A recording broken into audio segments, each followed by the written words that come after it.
नमस्कार दोस्तों, decode exam में आप सभी का स्वागत है। आज की क्लास में हम डिस्कस करने वाले हैं जीएस मॉक टेस्ट 18, जिसमें कि 40 प्रश्न होंगे। ये 40 प्रश्न हिंदी और इंग्लिश दोनों माध्यम में दिए गए हैं और ये प्रश्न आपके आने वाली परीक्षाओं के लिए बहुत ही महत्वपूर्ण है। तो चलिए आज की क्लास स्टार्ट करते हैं मेरे साथ, ऐश्वर्या सिंह के साथ।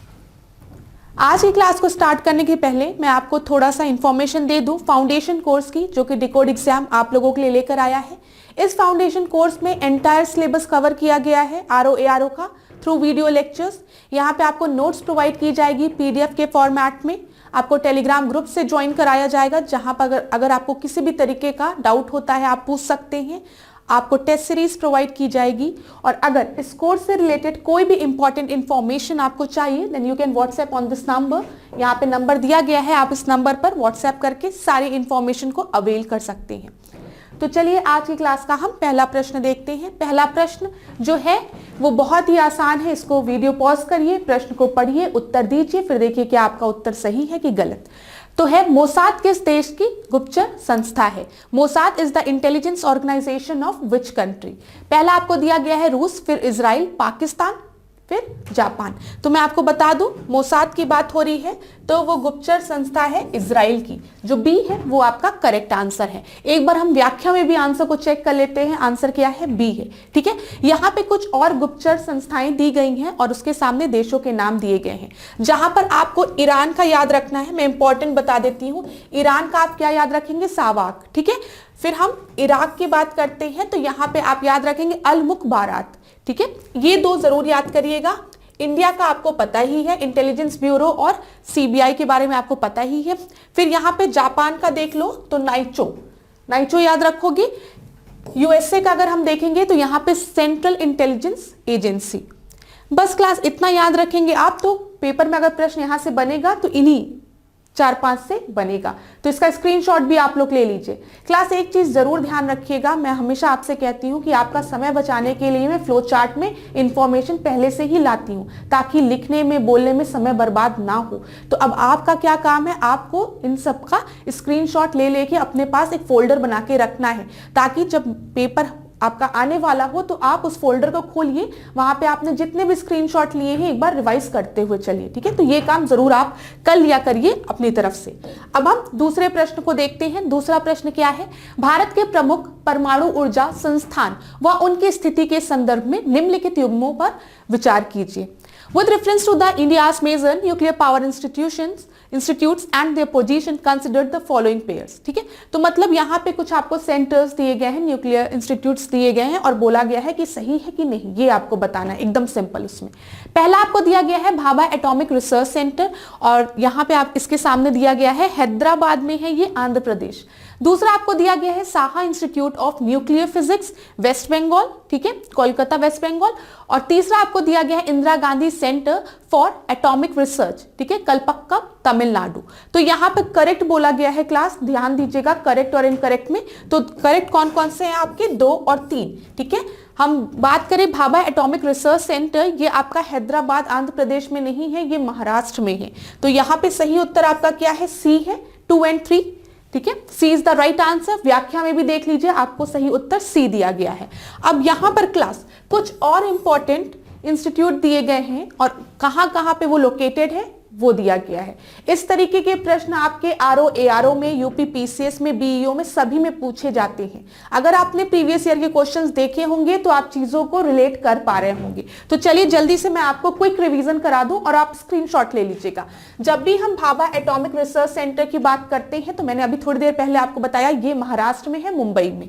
ठीक है, सेंटर फॉर एडवांस टेक्नोलॉजी आपका इंदौर में है। ठीक है, मध्य प्रदेश में। एटॉमिक मिनरल डिवीजन हैदराबाद, ठीक है, Andhra Pradesh. Indira Gandhi centre for atomic research Kalpakkam, Tamil Nadu, जो कि हमने अभी प्रश्न में डिस्कस किया है। Saha institute of nuclear physics, ये कहां पर है आपका? ये आपका कोलकाता में है। ठीक है, India rare earth limited Mumbai में है। Institute for plasma research Ahmedabad, Gujarat में। Tata institute of fundamental research, ये मुंबई में। तो यहाँ पे मैंने आपसे कुछ इंस्टीट्यूट्स के नाम डिस्कस कर लिए। सबसे बेस्ट तरीका है स्क्रीनशॉट लो, बाद में रिवाइज करते रहना। ठीक है, अब हम अगला प्रश्न देखते हैं। अगला प्रश्न, बहुत ही आसान प्रश्न है जिसमें कि कुछ ईयर्स आपको दिए गए हैं और आपको बताना है कौन सा ईयर सही है। प्रश्न को पढ़िए। भारत सरकार द्वारा स्थापित भारत की संगीत एवं नाटक की राष्ट्रीय स्तर की सबसे बड़ी अकादमी संगीत नाटक अकादमी की स्थापना किस वर्ष हुई थी? ठीक है, बोला गया है जो संगीत नाटक अकादमी है उसका एस्टैब्लिशमेंट किस ईयर में हुआ था। पूरा इंग्लिश में नहीं पढ़ती हूं, समझ में आ रहा होगा अंग्रेजी वालों को भी कि संगीत नाटक अकादमी का एस्टैब्लिशमेंट कब हुआ था, यह पूछा गया है। तो पहला आपको ऑप्शन दिया गया है 1950, देन 1953, देन 1970, फिर उसका 1992। तो मैं आपको बता दूं जो संगीत नाटक अकादमी है वो 1953 में इसका एस्टैब्लिशमेंट हुआ था और ये आपका दिल्ली में है। इतनी चीजें क्लियर हो गई। इसका जो मुख्यालय हेडक्वार्टर है वो दिल्ली में है। चलिए, अब यहां पर क्लास आपको दिख रहा होगा कुछ प्रमुख संस्थाएं और उनके स्थापना वर्ष, तो इसको भी हम डिस्कस कर लेते हैं। एशियाटिक समाज की जब हम बात करते हैं तो 1784 में इसका एस्टैब्लिशमेंट हुआ था। अब एशियाटिक सोसाइटी से रिलेटेड, एशियाटिक समाज से रिलेटेड आपको कुछ इंफॉर्मेशन मैं यहां पे देने जा रही हूं जिससे कि प्रीवियस ईयर में प्रश्न बना था, तो जल्दी से रिवाइज कर लीजिए। पहला मैंने आपको बता दिया, ईयर आप याद रखेंगे 1784, ठीक है, और विलियम जोन्स का नाम याद रखेंगे कि विलियम जोन्स ने कोलकाता में इसको स्थापित किया था। ठीक है क्लास, ठीक है, यहां पर आप ध्यान दीजिएगा। इसकी स्थापना किसने की थी? विलियम जोन्स ने की थी, फोर्ट विलियम में की थी। तो यहां पर देखिए एशियाटिक सोसाइटी की स्थापना 15 जनवरी 1784 को विलियम जोन्स ने कोलकाता स्थित फोर्ट विलियम्स में की थी, याद रखिएगा क्लास। दूसरी चीज आप विलियम जोन्स से रिलेटेड एक और फैक्ट याद रखेंगे, वो क्या है कि अब अभिज्ञान शकुंतलम का अंग्रेजी में इन्होंने अनुवाद किया था। अब मैंने ये दो स्टेटमेंट्स जो आपको बताए हैं, अब मैं बताना चाहती हूं प्रश्न कैसे बनेंगे। अगर पेपर में प्रश्न को डिफिकल्ट करना होगा तो यही दोनों स्टेटमेंट्स आपको उठा के दे देंगे और पूछेगा करेक्ट कौन सा है। ठीक है, सबसे पहला पॉइंट दे देगा कि एशियाटिक सोसाइटी की स्थापना किस ईयर में हुई थी, किसने की थी, कहां पर की थी, तीनों चीज आप याद रखेंगे। ठीक है, एशियाटिक सोसाइटी की स्थापना 1784 में हुई थी, किसने की थी? विलियम जोन्स ने की थी। कहां पे की थी? कोलकाता में की थी। ठीक है, फोर्ट विलियम में। और विलियम जोन्स से रिलेटेड एक और इंपॉर्टेंट फैक्ट जो मैंने अभी आपको बताया है, अभिज्ञान शकुंतलम। ये सारे पॉइंट्स याद रखिएगा, प्रीवियस ईयर में प्रश्न यहां से बना है क्लास। चलिए दूसरा देखिए, भारतीय पुरातत्व सर्वेक्षण की बात की गई है तो 1861 में, ठीक है, 1861 में। और यहां पर आप किसका नाम याद रखेंगे? अलेक्जेंडर कनिंघम का, याद रखिएगा। इसकी स्थापना 1861 में हुई थी और किसने की थी? अलेक्जेंडर कनिंघम ने की थी, जो कि इसके पहले महानिदेशक भी बने थे, याद रखेंगे। Very good. अब यहां पर देखिए आप लोग, भारतीय राष्ट्रीय अभिलेखागार 1891, फिर उसके बाद भारतीय मानव विज्ञान सर्वेक्षण 1945, फिर साहित्य अकादमी 1954, इंदिरा गांधी राष्ट्रीय कला केंद्र 1987, राष्ट्रीय पुस्तकालय 1949, ललित कला अकादमी। वेरी इंपॉर्टेंट, मैं इसके आगे 2 एस्ट्रिक लगा दे रही हूं, ये पूछा गया है, same as it is year पूछा गया है कि ललित कला अकादमी का एस्टैब्लिशमेंट कब हुआ है? 1954 में। राष्ट्रीय नाट्य विद्यालय 1959। तो इसका आप अब स्क्रीनशॉट ले लीजिए। यहां से 2 प्रश्न जो और बनते हैं वो भी मैंने आपको डिस्कस कर लिया पॉइंट्स के फॉर्म में। चीजें समझ में आ रही होगी, याद रखिएगा विलियम जोन्स का नाम और अलेक्जेंडर कनिंघम का नाम, कभी भूलिएगा नहीं। और ईयर भी याद रखिएगा, अरेंज करने में आ जाता है। अब चलिए, और यहां पे आप ललित कला अकादमी का भी याद रखिएगा। इतना हो गया। अब अगला प्रश्न हम देखते हैं। अगला प्रश्न क्या है? विश्व में शून्य की सबसे पुरानी मिसाल किसे माना जाता है? Which is considered to be the oldest example of zero in the world? ध्यान से पढ़िएगा। पहला आपको दिया गया है भक्तशाली पांडुलिपि, ठीक है, भक्तशाली मनुस्क्रिप्ट। फिर उसके बाद दिया गया है ग्वालियर किले में स्थित चतुर्भुज मंदिर का एक शिलालेख। फिर सी आपको दिया गया है वाल्मीकि रचित प्रशस्ति, ठीक है। फिर आखिरी आपको दिया गया अशोक की प्रयाग प्रशस्ति। तो मैं आपको बता दूं, zero as an olden example, जीरो का सबसे पहला अगर हम बोले सबसे पुराना मिसाल कहां मिलता है तो वो आपको मिलता है बख्शाली में, ठीक है, बख्शाली पांडुलिपि में मिलता है। तो यहां पे देखिए जो ए है वो आपका सही उत्तर है। चलिए 5वां प्रश्न हम देखते हैं कि लोकपाल नियुक्त करने के लिए चयन समिति में निम्नलिखित में से शामिल होते हैं। The selection committee to appoint the Lokpal will consist of the following. कौन कौन उसमें मेंबर्स होंगे? पहला आपको दिया गया है प्राइम मिनिस्टर, प्रधानमंत्री। दूसरा आपको दिया गया भारत का मुख्य न्यायाधीश या उनका नामित व्यक्ति, ठीक है, चीफ जस्टिस ऑफ इंडिया या फिर जिसको वो नॉमिनेट करते हैं। लोकसभा का अध्यक्ष, फिर उसके बाद विपक्ष का नेता, लीडर ऑफ अपोजिशन। लोकसभा अध्यक्ष को हम कहते हैं लोकसभा स्पीकर। फिर फिफ्थ आपका दिया गया भारत के राष्ट्रपति द्वारा नामांकित एक प्रसिद्ध न्यायाधीश, a famous jurist nominated by the president of India. तो मैं बता दूं, लोकपाल की जब भी नियुक्ति होती है तो इन सभी का रोल उसमें होता है। तो यहाँ पे जितने लोगों के भी नाम दिए गए हैं सबका रोल है for the appointment of Lokpal. अच्छा, अक्सर पूछा जाता है कि ये जो कॉन्सेप्ट है लोकपाल का, ये कहां से लिया गया है, जिसको कि हम क्या बोलते हैं, ओम्बड्समैन, ठीक है, ये कहां से लिया गया है, तो ये आपके स्कैंडिनेवियन कंट्रीज से लिया गया है। और स्कैंडिनेवियन कंट्रीज में आपके क्या क्या आते हैं, डेनमार्क आता है, नॉर्वे आता है, स्वीडन आता है ना, आपको पता होगा। तो ये भी पॉइंट यहां से आप याद रखिएगा, ठीक है। चलिए अब अगला प्रश्न हम देखते हैं। देखिए क्लास, व्याख्या में बहुत सी चीजें लिखी हैं, एक एक व्याख्या को मैं पूरा पूरा पढ़ के आपका समय नहीं बर्बाद करना चाहती हूं, ठीक है। इसी वजह से मैं क्या कर रही हूं, मैं आपको चीजें बता दे रही हूं। आप बाद में जब पीडीएफ आपको प्रोवाइड की जाए तो आप वहां से व्याख्या को डिटेल में पढ़ भी सकते हैं। अब हम लोग छठवें प्रश्न को देखते हैं। छठवां प्रश्न देखिए, निम्नलिखित कथनों पर विचार कीजिए, ठीक है। Consider the following statement. Ernest Barker ने प्रस्तावना को संविधान की कुंजी नोट माना है, ठीक है। The Ernest Barker considered the preamble to be a key note of the constitution. Second आपको दिया गया है, पंडित ठाकुर दास भार्गव ने संविधान की प्रस्तावना को संविधान का सबसे सम्मानित भाग बताया है। पंडित Thakur Das Bhargava has described the preamble of the constitution as the most respected part of the constitution, ठीक है। यहां पे आपसे क्या बोला गया है, which of the above are correct। तो मैं आपको बता दूं, यहां पे जो दो स्टेटमेंट्स आपके दिए गए हैं ये बिल्कुल सही स्टेटमेंट्स हैं।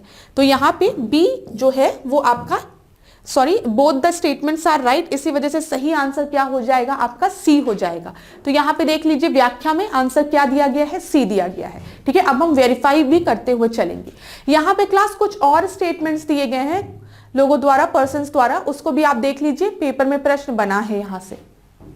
तो अभी मैंने आपको बताया, जल्दी से रिवाइज करिए। सर अर्नेस्ट बार्कर ने भारतीय संविधान की उद्देशिका को विश्व की सर्वश्रेष्ठ उद्देशिकाओं में से एक माना है। साथ ही अर्नेस्ट बार्कर ने प्रस्तावना को संविधान की कुंजी नोट कहा है, कभी भूलिएगा नहीं, बार्कर ने कहा है ये चीज, ठीक है। अब सर अल्लादी कृष्ण स्वामी अय्यर ने कहा है कि संविधान की जो प्रस्तावना है वो हमारे दीर्घकालिक सपनों का विचार है। दीर्घकालिक सपनों का विचार, संविधान की प्रस्तावना को किसने कहा है, सर अल्लादी कृष्ण स्वामी अय्यर ने कहा है, ठीक है। इसी तरीके से के.एम. मुंशी की अगर हम बात करें तो के.एम. मुंशी ने क्या कहा है, प्रस्तावना हमारी संप्रभु लोकतांत्रिक गणराज्य का भविष्य काल है, ठीक है। फिर पंडित ठाकुर दास भार्गव ने क्या कहा है, संविधान की प्रस्तावना को संविधान का सबसे सम्मानित भाग माना है, इन्होंने पंडित ठाकुर दास भार्गव ने। प्रस्तावना भारतीय संविधान का परिचय पत्र है, ये किसने कहा है, नानी पालकीवाला ने कहा है, ठीक है। उद्देशिका भारत के संप्रभु लोकतांत्रिक गणराज्य की जन्म कुंडली है, ये किसने कहा है, के.एम. मुंशी ने कहा है। तो किसने कौन सा स्टेटमेंट दिया है क्लास, ये एक बार में आपको याद नहीं होगा, ठीक है। और इसमें कुछ ऐसा समझाने वाला भी चीज नहीं है कि मैं एक एक स्टेटमेंट आपको इलेबोरेट करूं। तो अभी आपका क्या काम है, इसका स्क्रीनशॉट लीजिए, इसको 2-3 बार पढ़िए और एक एक पॉइंट, जैसे मैं बता रही हूं, जैसे किसने कहा है कि लोकतांत्रिक गणराज्य की जन्म कुंडली किसने कहा, के.एम. मुंशी, बस इतना याद रखिए। किसने कुंडली कहा है, तो के.एम. मुंशी ने कहा है। तो ऐसे आपको याद रहेगा, पूरा पूरा स्टेटमेंट रटने के पीछे मत पड़िएगा, ठीक है। तो यहां पे हमने इसको डिस्कस कर लिया, पेपर में प्रश्न बनते भी हैं इसलिए यहां पे प्रश्न बनाया भी गया है, ये चीज आप याद रखिएगा। अब हम 7th क्वेश्चन को देखते हैं, ठीक है। मेसेंट्री के संबंध में सही कथन क्या है, which of the following are the correct statement regarding the mesentery. First आपको दिया गया, यह मानव शरीर में खोजा गया एक अंग है, it is an organ discovered in the human body. दूसरा आपको दिया गया है, यह अंग मानव के पाचन तंत्र में स्थित होता है, this organ is located in the human digestive system. तो मैं आपको बता दूं, हो सकता है बहुत से बच्चों के लिए एक नया प्रश्न हो, लेकिन आज के बाद ये नया प्रश्न नहीं होगा क्योंकि मैं अभी आपको समझा दूंगी। मेसेंट्री की बात करें, yes it is an organ discovered in the human body का एक ऑर्गन है ये, और ये आपका डाइजेस्टिव सिस्टम में प्रेजेंट होता है। ये भी स्टेटमेंट एकदम सही है। तो यहाँ पे आपका सही उत्तर क्या है? सी है। Both are correct. ठीक है, अब यहाँ पे देखिए व्याख्या में उत्तर क्या दिया गया है? सी दिया गया है। अब आप इस फिगर को देखिए, इस फिगर को जब आप देखेंगे तो आपको आज के बाद मेसेंट्री से रिलेटेड आप प्रश्न कभी भी गलत नहीं करेंगे। ये आपको क्या दिख रहा है? डाइजेस्टिव सिस्टम दिख रहा है। ठीक है, यहाँ पे आपको स्मॉल इंटेस्टाइन दिख रहा है, देखिए दिख रहा है आपको स्मॉल इंटेस्टाइन दिख रहा है, यहाँ पे आपको अपेंडिक्स दिख रहा है। ठीक है, यहाँ पे आपको कोलन दिख रहा है। ठीक है, यहाँ पे देखिए ये जो पोर्शन है ये आपका क्या कहलाता है? मेसेंट्री कहलाता है। समझ में आया? तो आज के बाद मेसेंट्री जब बोलेंगे तो आपको डाइजेस्टिव सिस्टम याद रहेगा। ठीक है, तो यहाँ पे आपका मेसेंट्री होता है। इतनी चीजें क्लियर? आप खुद नोटिस कर रहे होंगे साइंस में हमने ब्लड से रिलेटेड प्रश्नों को देखा, हमने नर्वस सिस्टम से रिलेटेड प्रश्नों को देखा, हमने ब्रेन से रिलेटेड प्रश्नों को देखा। आज हम डाइजेस्टिव सिस्टम से रिलेटेड प्रश्नों को देख रहे हैं और इसी तरीके से हम डाइजेस्टिव सिस्टम वाला जो पोर्शन है वो प्रश्नों के थ्रू कंप्लीट कर देंगे। 8वां प्रश्न देखिए, भारत शासन अधिनियम 1919 के बारे में किसने कहा था कि यह सूर्य से विहीन उषा काल जैसा है? Who said about the Government of India Act 1990 it is like a morning without sun? ठीक है, किसने ये स्टेटमेंट दिया था? तो सबसे पहला आपको दिया गया है महात्मा गांधी, फिर बीजी तिलक, जवाहरलाल नेहरू और डॉक्टर राजेंद्र प्रसाद। तो यहाँ पे जो सही उत्तर है वो क्या है? बाल गंगाधर तिलक ने। इसको जे की जगह जी कर लीजिए, बाल गंगाधर तिलक ने। आप सभी को पता है बाल गंगाधर तिलक एक्सट्रीमिस्ट थे। ठीक है, गरम दल के थे, लेकिन इन्होंने कभी भी इंडियन नेशनल कांग्रेस को प्रिसाइड नहीं किया था। ठीक है, फादर ऑफ अनरेस्ट इंडिया इन्हें कहा था। किसने कहा था? वैलेंटाइन चिरॉल ने कहा था। ये सारे इंपॉर्टेंट फैक्ट्स आप याद रखिएगा। ठीक है, इतनी चीजें। अब यहां पर देखिए, और इनके मराठा और आप क्या याद रखें? केसरी, जो इन्होंने इनकी पब्लिकेशंस थी। इतनी चीजें हमने डिस्कस किया। वो स्टेटमेंट जो हमने अभी डिस्कस किया आपको समझ में आ गया, बाल गंगाधर तिलक ने दिया। बाल गंगाधर तिलक से रिलेटेड इंपॉर्टेंट पॉइंट्स मैंने आपको बता दिए कि इन्होंने इंडियन नेशनल कांग्रेस को कभी भी प्रिसाइड नहीं किया था। ठीक है, फिर मराठा और केसरी आप याद रखेंगे। ठीक है, फिर उसके बाद आपको मैंने बताया कि बाल गंगाधर तिलक एक गरम दल के नेता थे। ठीक है, और वैलेंटाइन चिरॉल ने इनको फादर ऑफ अनरेस्ट इंडिया कहा है। अब यहां पर हम बात करते हैं भारत सरकार अधिनियम 1919 की कुछ विशेषताओं के बारे में। इसके पहले वाली क्लास में मैंने आपको बताया था 1935 एक्ट के बारे में, याद रखिएगा। गवर्नमेंट ऑफ इंडिया एक्ट 1935 और 1919, इन दो एक्ट से जो इंपॉर्टेंट प्रश्न बार बार पूछे जाते हैं वो मैंने आपको बताए थे। जब भी हम 1919 की बात करेंगे तो यहां पे आप याद रखेंगे जो डायरकी थी वो प्रोविंस में लगाई गई थी। ठीक है, कहां पे? प्रोविंस में डायरकी लगाई गई थी। और जब हम 1913 की बात करेंगे तो यहां पे जो प्रोविंस में डायरकी लगी थी उस डायरकी को खत्म करके प्रोविंस में डायरकी हटा दी गई, लेकिन अब डायरकी कहां लगा दी गई थी? सेंटर में। याद रखिएगा क्लास, यहां से ये प्रश्न बार बार बनता है कंफ्यूज करने के लिए। तो प्रांतों में द्वैध शासन प्रणाली की शुरुआत की गई थी। यहाँ पे प्रोविंसेस में द्वैध शासन प्रणाली की शुरुआत की गई थी, डायरकी की शुरुआत की गई थी। ठीक है, जो कि 1935 में प्रांतों से हटाकर उसको कहां पे लगा दिया गया था? सेंटर में लगा दिया गया था। ठीक है, इतना याद है। प्रांतों में द्वैध शासन प्रणाली की शुरुआत की गई थी। ठीक है, प्रांतीय विषयों को दो भागों में बांट दिया गया था, जिसमें कि एक रिजर्व लिस्ट होती थी जिसको कि हम आरक्षित विषय कहते हैं, और एक हस्तांतरित विषय कहते हैं, ट्रांसफर्ड लिस्ट कहते हैं। इतनी चीजें समझ में आ रही है।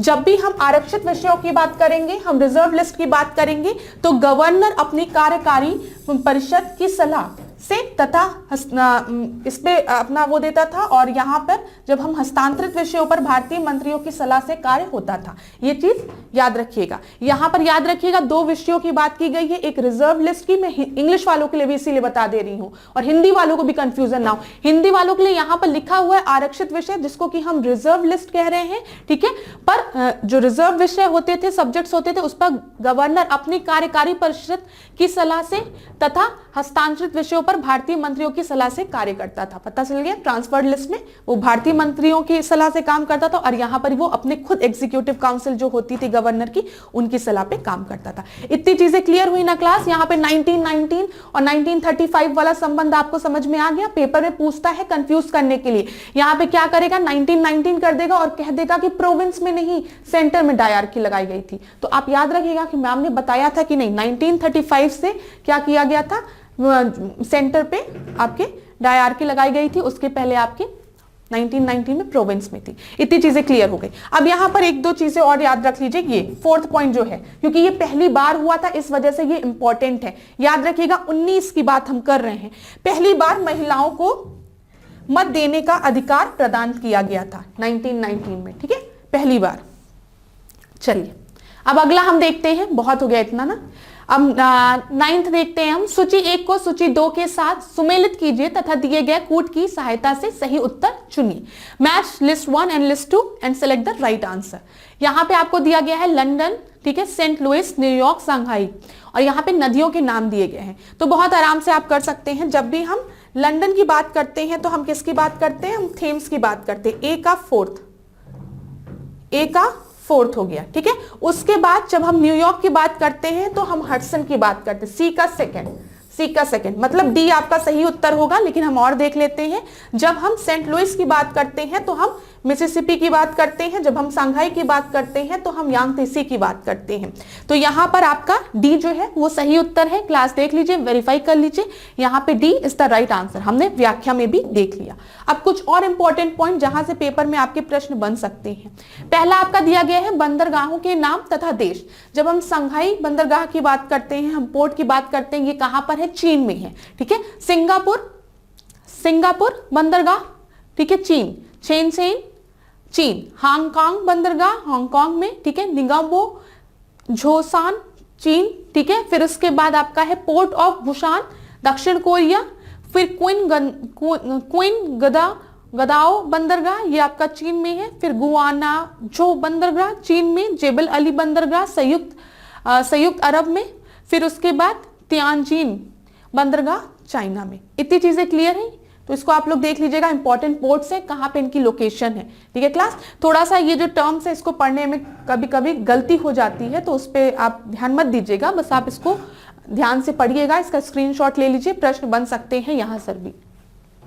अब हम भारत की बात करते हैं। ऐसे भारत में भी प्रश्न बनते हैं भारत से। सबसे पहले प्रश्न बन जाता है कि कौन कौन से आपके राज्य हैं जो भारत के साथ तटीय सीमा साझा, जो तटीय पे आपके प्रेजेंट है, कोस्टल लाइन जिसकी है। तो ये आप पहला प्रश्न आप तैयार करिएगा, कमेंट बॉक्स में मुझे बताइए कि कौन कौन से ऐसे राज्य हैं जिनकी की तट है यहाँ पर, ठीक है, कोस्टल। और किसकी सबसे बड़ी कोस्ट लाइन है, तो वो गुजरात है, ठीक है, याद रखिएगा। अब यहाँ पर आप देखिए बंदरगाह से किस तरीके के प्रश्न पूछते हैं, पोर्ट से किस तरीके से प्रश्न पूछते हैं।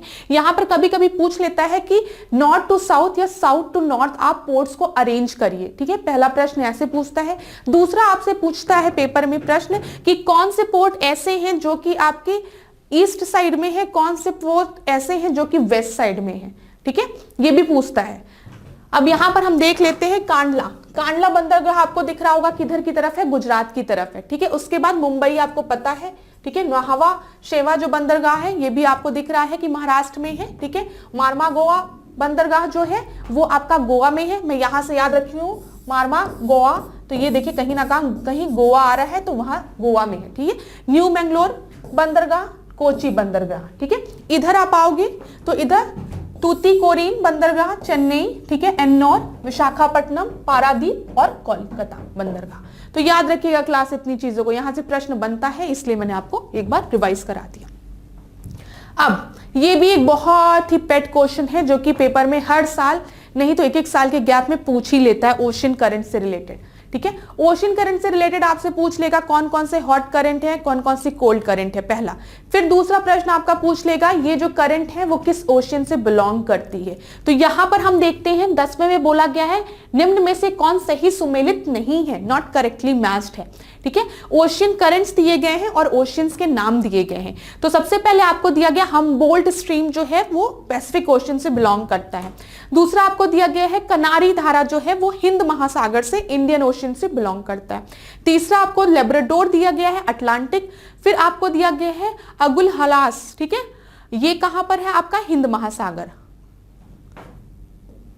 तो यहां पे मैं बता दूं अगुल हास जो है वो आपका इंडियन ओशन में है, एकदम सही है। लेब्राडोर जो है वो अटलांटिक महासागर में है, एकदम सही है। हम्बोल्ट जो है वो पैसिफिक ओशन में है, एकदम सही है। लेकिन जो कनारी धारा है, जो कनारी ओशन करंट है, ये आपका इंडियन ओशन में नहीं है, हिंद महासागर में नहीं है, ये आपका अटलांटिक ओशन में है, ठीक है। ये चीज याद रखिएगा क्लास यहां पर। अब इसको भी मैं आपको इस मैप के थ्रू दिखाना पसंद करूंगी। अब यहां पर देखिए कोल्ड करंट हम देख लेते हैं। ये देखिए क्लास, ये आपका इक्वेटोरियल रीजन है, मतलब यहां से इक्वेटर आपकी पास हो रही है, इतनी चीजें आपको पता होगी, ठीक है। इक्वेटर से जब किसी भी करंट का डायरेक्शन पोल्स की तरफ होगा, समझने की कोशिश करिएगा। ये मैंने ड्रॉ किया इक्वेटर, ठीक है, इक्वेटर समझ में आ रहा है ना आप लोगों को। ये ग्लोब है, यहां पे बीच में इक्वेटर है, ठीक है। जब इक्वेटर से जो भी ओशन करंट है उसका डायरेक्शन पोल की तरफ होगा तो ये आपका क्या होगा, हॉट करंट होगी, क्योंकि गर्म पानी नीचे की तरफ आ रहा है, ठीक है। ये ट्रॉपिकल रीजन है, यहाँ पे जो पानी है इक्वेटर के पास ये गर्म है, और जब करंट का डायरेक्शन ऐसे नीचे की तरफ होगा तो वो हॉट करंट होगी, ठीक है। और जब डायरेक्शन आपका पोल से इक्वेटर की तरफ होगा कुछ इस तरीके से, देखिए यहाँ पर कुछ इस तरीके से, तो ये आपका क्या कहलाएगा, कोल्ड करंट। इतनी चीजें क्लियर हो गई। चलिए, और जहां पर हॉट करंट और कोल्ड करंट आपके मिक्स होते हैं, जहां पे गर्म पानी और ठंडा पानी मिक्स होता है, वहां पे बहुत बड़े बड़े फिशिंग जोन्स पाए जाते हैं, वहां पे मछलियां पकड़ने वाले जोन्स पाए जाते हैं। अब यहाँ पे देखें, ये क्या है, पेरू है, ठीक है, याद रखिएगा क्लास, पेरू, प्लीज याद रखिएगा, पेरू, ठीक है। इधर आप देखिए डायरेक्शन नीचे की तरफ है, ये ब्राजील, ठीक है, ब्राजीलियन करंट है। इधर देखिए बेनेगुला करंट दिख रहा है आपको, बेनेगुला करंट। तो पेरू, बेनेगुला, कैनारी याद रखिए, लेब्राडोर याद रखिए, नीचे की तरफ है, ठीक है। ईस्टर्न ग्रीनलैंड नहीं भी याद रखेंगे, कोई दिक्कत नहीं। अब ये देखिए आपका ये अटलांटिक वाला पोर्शन है, अटलांटिक में आप याद रखिएगा जो ब्राजीलियन करंट है वो आपकी एक हॉट करंट है, ठीक है। बेनेगुला करंट जो है वो आपको दिख रहा होगा कि अफ्रीकन कॉन्टिनेंट से सट के चल रही है और नीचे से ऊपर की तरफ जा रही है, इसी वजह से ये कोल्ड करंट है, ठीक है। कैनारी आपको दिख रहा होगा इधर की तरफ है, ठीक है, अफ्रीकन कॉन्टिनेंट के, ठीक है। इधर ऊपर देखिए यूरोप की तरफ, और इधर यूरोप और इसके बीच में अगर आप देखेंगे नॉर्थ अमेरिका के, तो इधर आपको लेब्राडोर दिख रही होगी। मेनली ये नॉर्थ अमेरिका के ज्यादा क्लोज होती है लेब्राडोर करंट। इतनी चीजें क्लियर हो गई। यहाँ पे मोजाम्बिक याद रखिएगा, पेपर में कई बार बोला गया है कि मोजाम्बिक जो है वो आपकी हॉट करंट है। फिर आप याद रखो यहाँ पर अगुलस, ये भी बहुत बार पूछा गया है क्लास, एगुलस। जो एगुलस है वो आपकी किस तरीके की करंट है, ये आपकी हॉट करंट है। जो करंट्स के नाम मैं आपको बता रही हूँ वो पेपर में कई बार पूछे गए हैं। यहाँ पे पेरू याद रखोगे, यहाँ पे ब्राजीलियन याद रखोगे, यहाँ पे वेनेजुला याद रखोगे, मोजाम्बिक याद रखोगे, एगुलस याद रखोगे, ठीक है। फिर इसके बाद क्यूरोशियो, क्यूरोशियो भी याद रखोगे। क्यूरोशियो ये आपके जापान की तरफ उधर दिख रहा होगा, और ये आपका इक्वेटर से पोल की तरफ जा रहा है, इसी वजह से ये हॉट करंट है। 2-3 बार पढ़ोगे, देखो मैं बता रही हूं, हो सकता है कुछ बच्चों को एकदम याद रहा हो तो उनको लग रहा हो कि मैम जल्दी से इसको हटाइए, समझ में आ गया, ठीक है। लेकिन कुछ बच्चे ऐसे होंगे जो पहली बार चीजों को देख रहे होंगे, उनके लिए थोड़ा सा डिफिकल्ट होगा, लेकिन ये डिफिकल्टी समय के साथ, प्रैक्टिस के साथ खत्म हो जाएगी। ये कुछ ऐसे टॉपिक्स हैं जो पेपर में पूछे जाते हैं, इनको मत गलत करिएगा। और मैं आने वाले टेस्ट में भी यहाँ से और प्रश्न लेकर आऊंगी ताकि आपका बार बार रिवीजन होता रहे, ठीक है। इतनी चीजें क्लियर हो गई। अब यहाँ पर वही चीज लिखी गई है, लेब्राडोर जो है वो अटलांटिक महासागर का है, ठीक है। अगुलस जो है वो हिंद, ठीक है। बेगुला जो है वो आपका Atlantic, Falkland, Atlantic, gulf stream, Florida, Mozambique, Humboldt and जिसको मैंने पेरू बताया है वो प्रशांत महासागर, ठीक है। तो बस क्लास अभी आप इतना ही याद रखिएगा मैप के थ्रू। अगले में हम इसको फिर से डिस्कस करेंगे, 2-3 बार रिपीट करेंगे, आपको याद हो जाएगा। 11वां देखिए, खसरा बीमारी का रोगाणु कारक कौन सा है। Measles disease is caused by, measles किसके वजह से होता है, ठीक है, हेलमिंट्स की वजह से, जीवाणु की वजह से, वायरस की वजह से, मतलब जिसको कि हम विषाणु कहते हैं, या फिर कवक की वजह से जिसको कि हम फंगी कहते हैं। तो मैं आपको बता दूं, जो मिजल्स है वो वायरस की वजह से होता है। जो सी है वो आपका एकदम सही है, 11वें का जो सी उत्तर है वो सही है। अब यहाँ पे देखिए क्लास 12वां प्रश्न, मेघ निर्माण की प्रक्रिया का बढ़ते क्रम में सही क्रम बताइए। ठीक है, describe the correct sequence of the process of cloud formation. Cloud को ना हम डिवाइड करते हैं on the basis of the height. ठीक है, किस तरीके का उसका शेप है, इसके बेसिस पे क्या हाइट पर है, उसके बेसिस पे क्लाउड फॉर्मेशन को डिवाइड किया जाता है। तो यहाँ पर कुछ क्लाउड्स के नाम दिए गए हैं और आपको उसको अरेंज करना है। तो मैं पूरे ऑप्शंस को नहीं पढ़ती हूँ, आप क्या करिए, वीडियो को पॉज करिए, ऑप्शंस को पढ़िए। मैं यहाँ पे आपको सही उत्तर बताने जा रही हूँ क्लास। ठीक है, यहाँ पे जो सही उत्तर है वो आपका है सी। सी जो है वो आपका सही उत्तर है। सबसे पहले स्त्री, फिर उसके बाद कपासी, फिर मध्य कपासी, फिर पाकछाब स्त्री। ठीक है, एल्टोस्ट्रैटस, क्यूमुलस, फिर उसके बाद स्ट्रैटोक्यूमुलस, फिर सिरस। ठीक है, ये याद रखिएगा। अब इसको हम फिगर के थ्रू समझाएंगे। आपको यहाँ पे दिख रहा होगा, सबसे ऊपर जो क्लाउड्स दिख रहा है वो कौन सा क्लाउड दिख रहा है बताओ? सिरस दिख रहा है ना, ये देखो इधर इधर। ठीक है, ये देखो ये सिरो क्यूमुलस है। ठीक है, फिर उसके बाद आपको यहाँ पे स्ट्रैटस मिलेगा। फिर उसके बाद ये देखिए स्ट्रैटस की भी कई वैरायटीज है। देखिए क्लास, मैं इसको ज्यादा अच्छे से आपको यहाँ पे ड्रॉ करके बताती हूँ, मुझे लगता है आपको ज्यादा अच्छे समझ में आएगा। सबसे ऊपर जो क्लाउड्स होते हैं वो आपके सिरस होते हैं।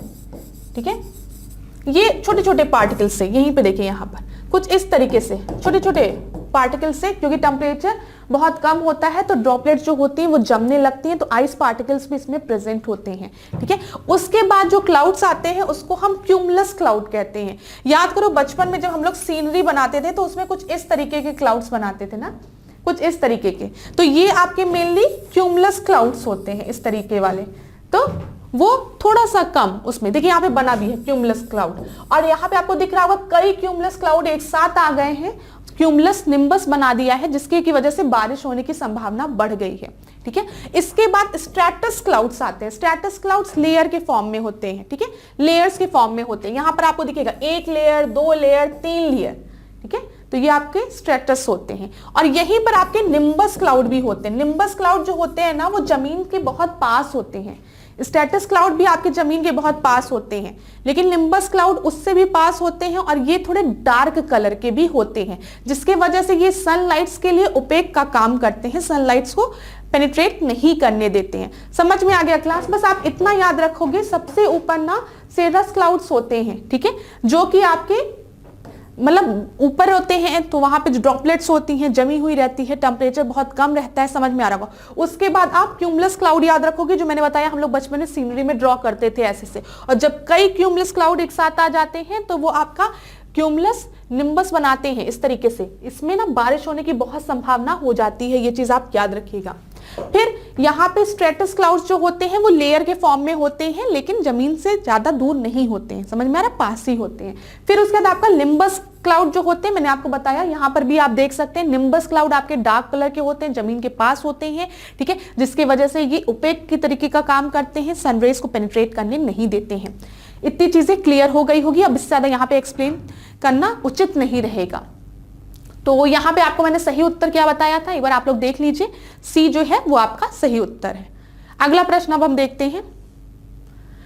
13वां प्रश्न देखिए, 2011 की जनगणना के अनुसार भारत के निम्नलिखित में से किस राज्य समूह की शहरी आबादी 40% से अधिक अंकित की गई थी? According to the 2011 census, which of the following group of the state of India had an urban population of over 40%? पहला आपको दिया गया है महाराष्ट्र, तमिलनाडु, गुजरात, फिर गोवा, मिजोरम, सिक्किम, फिर पुडुचेरी, गोवा, नागालैंड, और आखिरी आपको दिया गया महाराष्ट्र, राजस्थान, त्रिपुरा। तो मैं आपको बता दूं, महाराष्ट्र, तमिलनाडु और गुजरात जो है ये मिलकर अबव 40% ऑफ जो अर्बन पॉपुलेशन है वो इन 3 जगह रहती है। समझ में आ रहा है? ए जो है वो आपका सही है। व्याख्या में आप देख लीजिए, 2011 की जनगणना के अनुसार भारत में 40% से अधिक शहरी आबादी वाले राज्य क्रमशः गोवा, महाराष्ट्र, तमिलनाडु, मिजोरम आदि हैं। याद रखिएगा, सेंसस का एक बहुत ही इंपॉर्टेंट प्रश्न है। अच्छा, अगर आपसे पूछे कि भारत का सर्वाधिक नगरीकृत राज्य कौन सा है, तो आप गोवा लगाएंगे। ठीक है, और अगर आपसे पूछे सबसे ज्यादा नगरीय जनसंख्या पॉपुलेशन कहां पर पाई जाती, तब आप महाराष्ट्र लगाएंगे। समझ में आया? नगरीकृत राज्य की बात करेगा, अर्बनाइज्ड स्टेट की, तो गोवा, लेकिन सबसे ज्यादा पॉपुलेशन, अर्बन पॉपुलेशन कहां पाई जाती है? महाराष्ट्र में। ये सब बहुत इंपॉर्टेंट पॉइंट है, क्लास याद रखिएगा। ठीक है, और भारत में न्यूनतम नगरीकृत राज्य कौन सा है, वो है आपका हिमाचल प्रदेश। इतनी चीजें क्लियर हो गई। अब हम देखते हैं 14वां प्रश्न। आंध्र प्रदेश के गुंटूर जिला निम्नलिखित में से किस खनिज के अयस्क भंडार के लिए प्रसिद्ध है। Andhra Pradesh Guntur district is famous for which of the following mineral ore deposit. तो पहला आपको दिया गया बॉक्साइट, फिर आपको दिया गया एंथ्रासाइट, फिर मैग्नेटाइट और आखिरी आपको दिया गया है मस्को व्हाइट।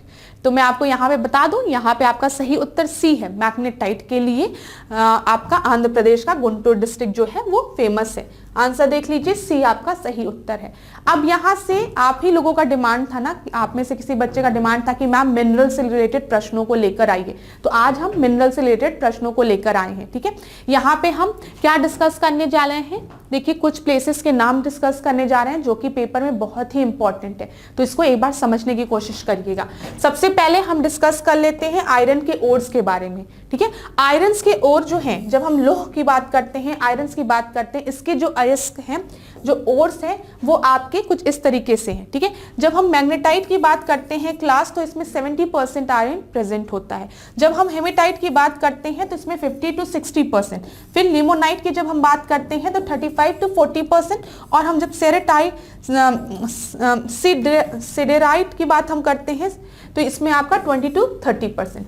अब मैं आपको बता दूं, साइंस से अगर रिलेटेड प्रश्न बनाना होगा तो डायरेक्ट यहाँ पे पूछ लेता है आपसे कि आप अरेंज करिए। ठीक है, सबसे बेस्ट क्वालिटी ऑफ आयरन कौन सा है या फिर जिसमें कितने परसेंटेज के हिसाब से, तो आप याद रखिएगा मैग्नेटाइट, हेमेटाइट, लिमोनाइट और सेड्राइट। ठीक है, याद रखिएगा, इस तरीके से अरेंज कर दीजिएगा, प्रश्न बनता है इसलिए मैंने आपको बताया।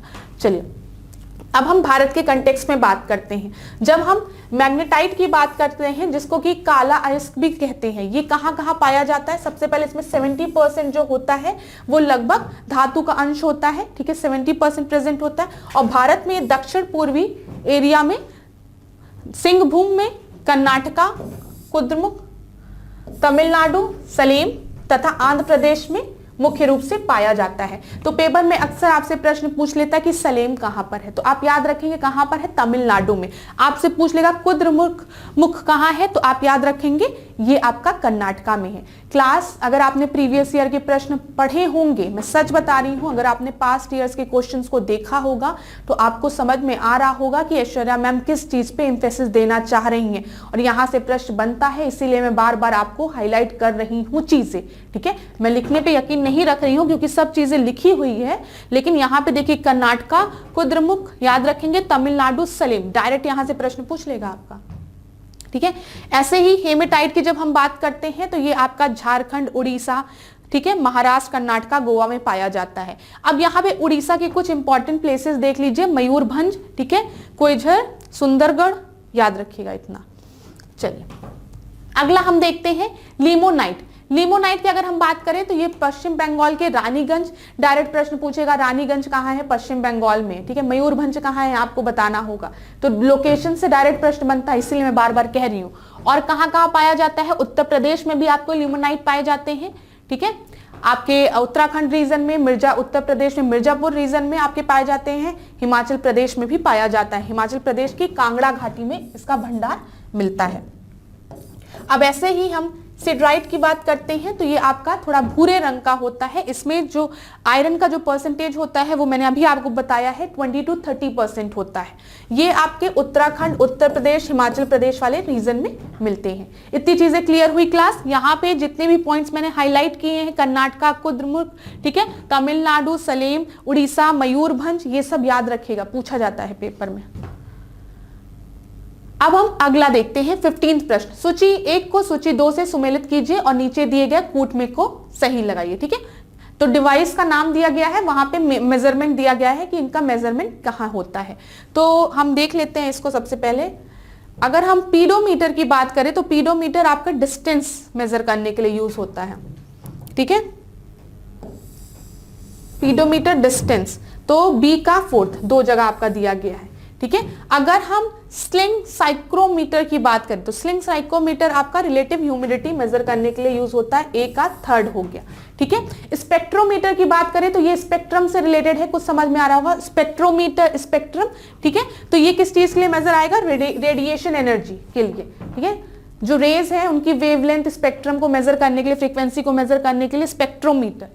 और जब हम पिक्नोमीटर की बात करेंगे तो ये डेंसिटी ऑफ सॉइल के लिए यूज होगा, तो डी का फर्स्ट हो गया। मतलब आपका सही उत्तर क्या हो गया, बी हो गया। बी आपका सही उत्तर है, यहां पे देख लीजिए बी। अगला 16वां प्रश्न हम देखते हैं। उत्तर प्रदेश ने अपनी पहली खनिज नीति कब घोषित की जिसमें खनिज विकास को उद्योग का दर्जा दिया गया था?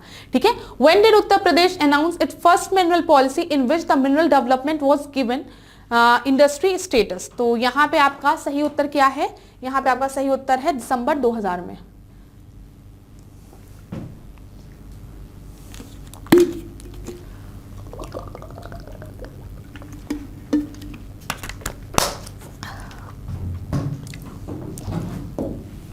हाँ, तो अब हम 16वां प्रश्न देखते हैं। 16वां प्रश्न आपका क्या है? उत्तर प्रदेश ने अपनी पहली खनिज नीति कब घोषित की जिसमें खनिज विकास को उद्योग का दर्जा दिया गया? When did Uttar Pradesh announce its first mineral policy in which mineral development was given industry status? दिसंबर 2000, दिसंबर 1974, दिसंबर 1998 या फिर दिसंबर 1995? तो मैं आपको बता दूं दिसंबर 1998 में जो है मिनरल डिपार्टमेंट को एक इंडस्ट्री स्टेटस प्रोवाइड किया गया था। तो यहाँ पे सी आपका सही उत्तर है, व्याख्या में आप देख भी सकते हैं। अब यहाँ पे देखिए उत्तर प्रदेश दिया गया है और यहाँ पर आपको कुछ खनिज संसाधन दिए गए हैं। ठीक है, तो यहाँ पर कहाँ पे जब हम बात करते हैं चूना पत्थर की तो ये सोनभद्र और मिर्जापुर रीजन में आपको मिलता है। जब हम तांबा की बात करते हैं, कॉपर की बात करते हैं तो ये ललितपुर रीजन। ठीक है, यूरेनियम की बात करते हैं तो याद रखिएगा ललितपुर रीजन। पेपर में अक्सर पूछता है कि यूरेनियम उत्तर प्रदेश में कहाँ मिलता है, तो ललितपुर आप याद रखेंगे। डोलामाइट की हम बात करते हैं तो ये मिर्जापुर, बांदा और सोनभद्र रीजन में। ठीक है, कोयला मिर्जापुर, संगमरमर मिर्जापुर, सोनभद्र। ठीक है, फायर के लिए आपका मिर्जापुर, बॉक्साइट वाराणसी, बांदा और ग्लास सैंड आपका Prayagraj, Banda, Mau. Very important for RO exam, बहुत इंपॉर्टेंट है। यूपी स्पेशल से यहां से प्रश्न बनते हैं, तो इसका स्क्रीनशॉट ले लो और याद कर लेना। अब आपने आज देखा होगा कि हमने मिनरल से रिलेटेड 2 प्रश्नों को यहां पर कवर किया है। ठीक है, आगे की क्लास में भी हम कवर कर लेंगे। अब 17th क्वेश्चन को देखिए, निम्नलिखित में से कौन सा युग्म सही सुमेलित है? ठीक है, थोड़ा सा ये डिफिकल्ट क्वेश्चन है, सारे बच्चों को नहीं आएगा मुझे पता है, लेकिन तब भी आज के बाद आपको ये प्रश्न कभी भूलेगा भी नहीं अगर आप ध्यान से पढ़ेंगे तो। यहाँ पे कुछ बैटल्स दिए गए हैं और बैटल्स किसके किसके बीच में हुई थी ये पूछा गया है आपसे, और बोला गया है कि कौन सा करेक्टली मैच्ड है। तो अब हम देखते हैं, चिलियावाला का युद्ध जो है वो डलहौजी ने किया था अगेंस्ट द मराठा, पहला दिया गया है। वांडी वॉश का नहीं, फिर उसके बाद खुर्जा का युद्ध दिया गया है जो कि निजाम ने किसके विरुद्ध लड़ा था? ईस्ट इंडियन कंपनी के। फिर वांडी वॉश का युद्ध दिया गया है फ्रांसीसियों के विरुद्ध ईस्ट इंडियन कंपनी। फिर बक्सर का युद्ध दिया गया है मीर जाफर के विरुद्ध क्लाइव। तो मैं आपको बता दूं यहाँ पे जो सही उत्तर है वो आपका क्या है? हम वांडी वॉश की जब बात करते हैं ये किसके किसके बीच में हुआ था? ईस्ट इंडियन कंपनी के बीच में हुआ था और फ्रेंच के बीच में हुआ था।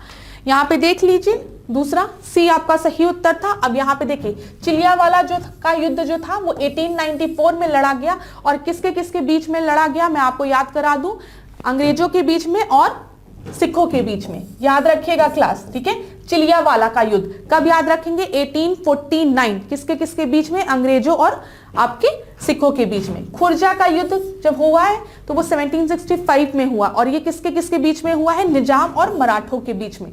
याद रखिएगा, पेपर में प्रश्न बने हैं यहाँ से और पूरी संभावना है बनेंगे भी, ठीक है। वांडी वॉश के युद्ध की जब हम बात करते हैं तो ये अंग्रेजों और फ्रांसीसी सेना के बीच में हुआ था। कब हुआ था? 1760 में। और बक्सर का युद्ध जो कि 1765 में हुआ था, ये किसके बीच में हुआ था? नवाब मीर कासिम और अंग्रेज कैप्टन हेक्टर मुनरो के बीच में। याद रखिएगा, हेक्टर मुनरो के बीच में और नवाब मीर कासिम के बीच में।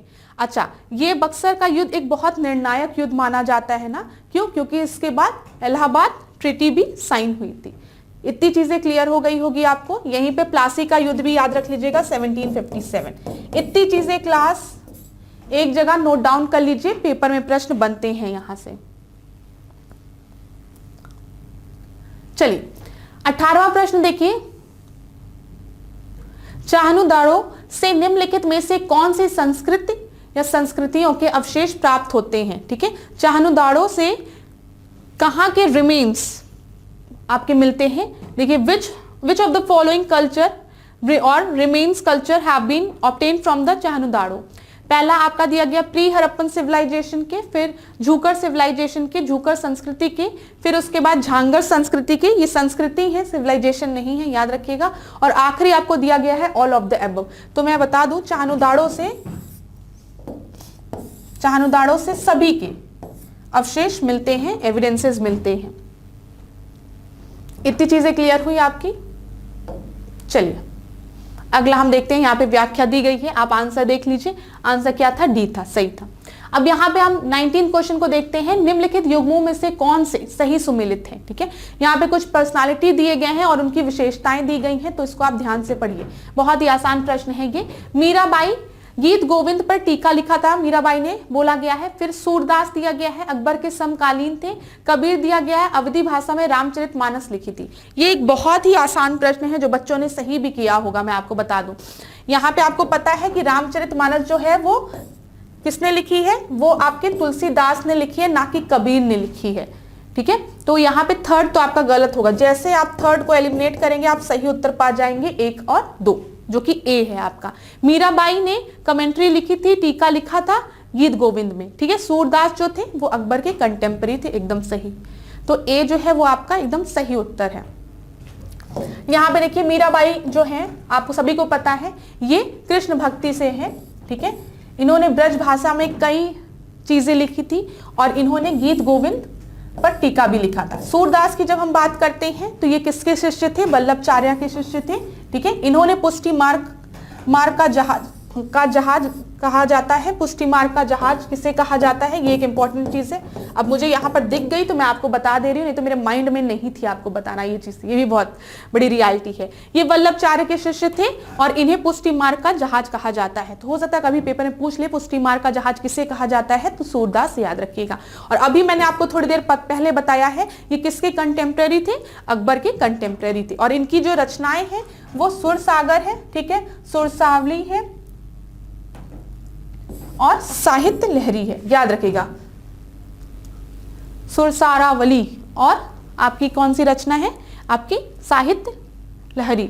अब तुलसीदास की बात करते हैं तो मैंने अभी आपको बता दिया रामचरितमानस किसकी रचना है? तुलसीदास की रचना है। चलिए अगला प्रश्न हम देखते हैं, 20वां प्रश्न। निम्नलिखित कथनों पर विचार कीजिए। ध्यान से पढ़िएगा, थोड़ा बड़ा प्रश्न है, अगर आप चाहें तो पॉज भी ले सकते हैं। जवाहरलाल नेहरू मृत्यु के समय भारत के प्रधानमंत्री की चौथी पदावधि में थे। ठीक है, जवाहरलाल नेहरू ने संसद सदस्य के रूप में रायबरेली का प्रतिनिधित्व किया था।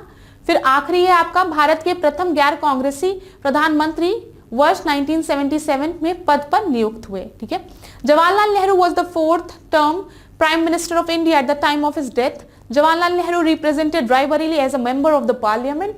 और फिर आखिरी, India's first non Congress prime minister was appointed to the post in the year 1977।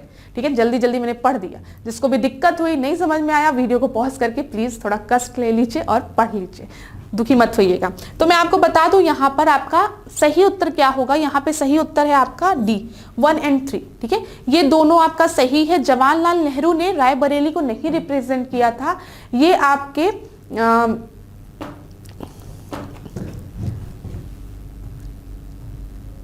Phulpur. ठीक है, ये देखिए मुझे याद नहीं आ रहा था क्लास, यहाँ पे लिखा हुआ है ये फूलपुर संसदीय क्षेत्र से निर्वाचित हुए थे, ना कि रायबरेली से। ठीक है, फूलपुर आपका प्रयागराज के बगल में है। तो इतनी चीजें क्लियर हो गई होगी आपको यहाँ का सही उत्तर पता चल गया। मैं बता दूं आपको, यहाँ पे सही उत्तर आपका डी था। ठीक है, रायबरेली वाला ऑप्शन इसलिए गलत था क्योंकि फूलपुर से ये निर्वाचित हुए थे। 21वें प्रश्न को अब हम देखते हैं, मानव शरीर में सबसे बड़ी मांसपेशी कौन सी है? ठीक है, which is the largest muscles in human body. 4 option आपको दिए गए हैं, इसको देखिए आप। यहाँ पे जो सही उत्तर है वो आपका है ए, ग्लूटस मैक्सिमस जो है वो लार्जेस्ट टिश्यू है, लार्जेस्ट मसल है ह्यूमन बॉडी में। आपको मैं फिगर के थ्रू बताऊं तो आपको समझ में आएगा। ठीक है, ये जो मसल्स है ना, ये आपके क्या कहलाती है? Gluteus Maximus. ठीक है, शरीर की सबसे बड़ी मांसपेशी जो है वो ग्लूटस मैक्सिमस है, ये चीज याद रखिएगा क्लास। अगला प्रश्न अब हम देखते हैं 22वां प्रश्न। 22वां प्रश्न देखिए, शिकार अथवा मार की बाधाओं का पता लगाने के लिए चमगादड़ एवं डॉल्फिन किस परिघटना का प्रयोग करती हैं? What phenomena do bat and dolphin use to detect prey or a path obstacle. पहला आपको दिया गया है रिफ्रैक्शन, मतलब ध्वनि का अपवर्धन का यूज करती हैं। फिर फॉर्मेशन ऑफ द बीट्स, विस्पंदों का बनना। फिर ध्वनि का प्रकीर्णन, स्कैटरिंग ऑफ द साउंड। और आखिरी है आपका प्रतिध्वनि का निर्धारण, रेजोनेंस फिनोमिना के कारण। तो मैं आपको बता दूं यहाँ पे आपका सही उत्तर क्या है, प्रतिध्वनि के निर्धारण से ये लोग अपने पाथ को डिटेक्ट करते हैं, नहीं तो इनको ब्लाइंड माना जाता है। चलिए अगला प्रश्न हम देखते हैं, 23वां प्रश्न। प्लाज्मा के संदर्भ में निम्नलिखित में से कौन से कथन सही नहीं है? ठीक है, प्लाज्मा से रिलेटेड प्रश्न पूछा गया है और बोला क्या गया है, which of the following are incorrect. Incorrect बोला गया, याद रखिएगा। रक्त प्लाज्मा रक्त का हल्के पीले रंग का तरल घटक होता है। Blood plasma is the pale yellow coloured liquid component of the blood. फिर आखिरी आपको दिया गया, प्लाज्मा अंतःस्रावी ग्रंथि से अंगों तक हार्मोन का परिवहन करता है। Plasma transport hormone from the endocrine gland to the different organs. तो मैं आपको बता दूं यहाँ पे जो 2 रोल आपके प्लाज्मा के दिए गए हैं वो बिल्कुल सही है। ठीक है, जो प्लाज्मा होता है वो येलो कलर का लिक्विड होता है। ठीक है, सी जो यहाँ पे क्लास एक चीज याद रखिएगा, देखिए यहाँ पे इनकरेक्ट बोला गया है ना, नॉट करेक्ट बोला गया है। और दोनों स्टेटमेंट जो है वो आपके करेक्ट दिए गए हैं, इसी वजह से जो आंसर होगा वो क्या होगा, डी होगा। इस तरीके के प्रश्न ना बहुत ध्यानपूर्वक किया करिए, गलतियां हो जाती हैं, मैं बार बार कह रही हूं इस चीज को। तो 23वें का आपका सही उत्तर क्या है, डी है। चलिए एक और प्रश्न जो है वो ब्लड से रिलेटेड है। यहाँ पे जो ब्लड वाला टॉपिक है वो तो आपका पूरा ही कंप्लीट हो जाएगा मुझे लगता है। किसी सामान्य व्यक्ति में रक्त के संदर्भ में नीचे दिए गए कथनों पर विचार कर निम्नलिखित में से सही विकल्प का चयन करें। In the context of a blood in a normal person consider the following statement and select the correct option from the following. पहला आपको दिया गया है, श्वेत रक्त कोशिकाएं WBC केवल लसिका पर्व की बनी होती हैं। ठीक है, the white blood cells are made up of the lymph nodes only, from the lymph nodes कुछ भी। फिर उसके बाद सेकंड आपको दिया गया, रक्त में WBC की तुलना में RBC अधिक होता है। There are more RBCs in blood than WBCs। फिर ध्वनि की तुलना में शिराओं की संख्या कम होती है compare to the arteries, the number of the veins is less. ठीक है, फिर आखिरी आपको दिया गया, रक्त की कुल मात्रा का लगभग 7% रक्त कोशिकाओं के रूप में होता है। About 7% of the blood volume is in the form of the blood cell. यहाँ पे आपसे क्या पूछा गया है क्लास, यहाँ पे आपसे पूछा गया in the context consider the following and select the correct option. Correct option की बात यहाँ पे की गई है कि हमको करेक्ट ऑप्शन बताना है। तो मैं आपको बता दूं यहाँ पे करेक्ट ऑप्शन आपका कौन सा है, there are more RBCs than WBCs। ठीक है, RBCs ब्लड में ज्यादा होती है, बी जो है वो आपका सही उत्तर है। अब यहाँ पर क्लास मैंने ये चार्ट आपको पहले भी पढ़ाया था, अगर आपने इसके पहले वाले टेस्ट को देखा है तो आपको ये चार्ट समझ में आ रहा होगा, नहीं तो अभी आपके लिए नया होगा। इसलिए मैं कह रही हूँ जो प्लेलिस्ट में और भी टेस्ट आपके दिए गए हैं आप लोग उन टेस्ट को भी रिव्यू कर लीजिए, एक बार देख लीजिए। ठीक है, अगर आपको किसी भी तरीके का डाउट होता है तो आप मुझे कमेंट बॉक्स में बता सकते हैं, मैं आपके डाउट को क्लियर कर दूंगी। तो चलिए पहले यहाँ पर अब हम देख लेते हैं एक बार चीजों को। यहां पर आपका RBC दिया गया है, उधर WBC दिए गए हैं। ठीक है, जो आपके RBCs होते हैं, जो रेड ब्लड सेल्स होते हैं, उसको हम क्या कहते हैं, एरिथ्रोसाइट्स कहते हैं। याद रखिएगा क्लास, एरिथ्रोसाइट पेपर में प्रश्न पूछेगा, बोल देगा WBC cell is called erythrocyte, तो टिक लगा के मत आना, कह देना कि मैम ने बताया था RBCs को हम कहते हैं।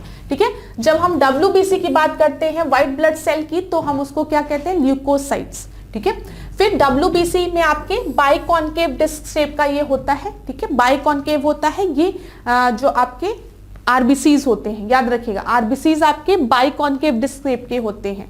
लेकिन जब हम WBC की बात करते हैं तो इनका शेप इरेगुलर होता है, कोई डेफिनेट शेप इनके नहीं होते हैं। ठीक है, यहाँ पे एक बहुत इंपॉर्टेंट चीज, जो RBCs होती है वो 120 दिन तक आपकी रहती हैं। ठीक है, 120 डेज याद रखिएगा। ठीक है, मतलब ये धीमे धीमे आपकी इनका लाइफ स्पैन जो होता है 120 दिन का होता है, डिस्ट्रॉय ये 120 दिन बाद होती हैं। लेकिन जो WBCs होती हैं ये आपके इरेगुलर शेप की भी होती हैं और ये बहुत जल्दी बनती हैं, बहुत जल्दी डिस्ट्रॉय भी होती हैं। 12 से 20 दिन में आपके WBCs डिस्ट्रॉय भी होते हैं, ये याद रखिएगा।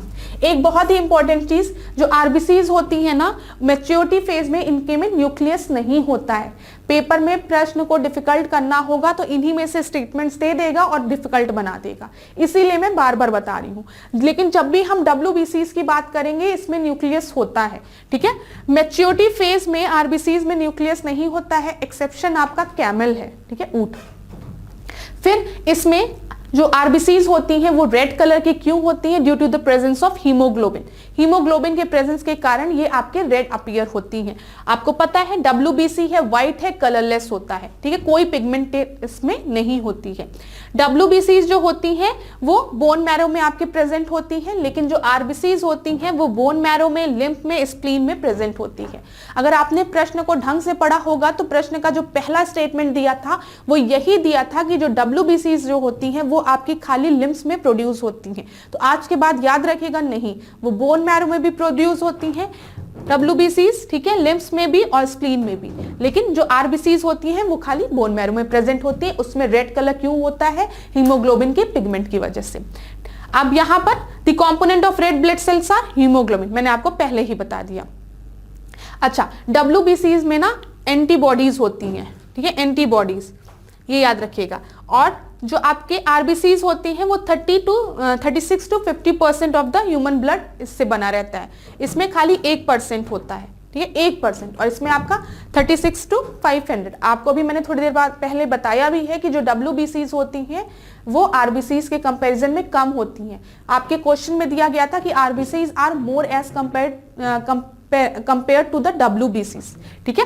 फिर जो लो काउंट ऑफ आरबीसीज होते हैं इसकी वजह से क्या होता है? एनीमिया हो सकता है, ठीक है, और लो काउंट ऑफ डब्ल्यूबीसी की वजह से ल्यूकोपेनिया हो सकता है, एक तरीके का कैंसर। इतनी चीजें क्लियर हो गई, क्लास हमने डिस्कस कर लिया, आपको समझ में आ गया होगा। और एक चीज और होती है, प्लेटलेट्स होती है, जो मैंने आपको बताया, जो येलो कलर का लिक्विड होता है, ठीक है।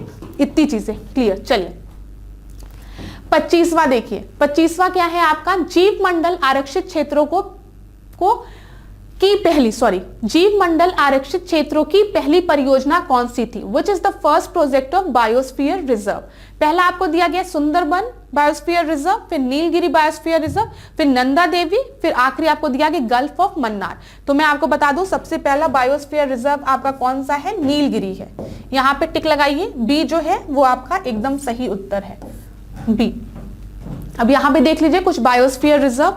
बायोस्फीयर रिजर्व में सबसे पहले नीलगिरी है 1986 में, ठीक है, फिर उसके बाद है नंदा देवी 1988 में, फिर उसके बाद सुंदरबन 1989, फिर मन्नार 1989। इतनी चीजें क्लियर हो गई। यहाँ पे ईयर याद रखिएगा क्लास।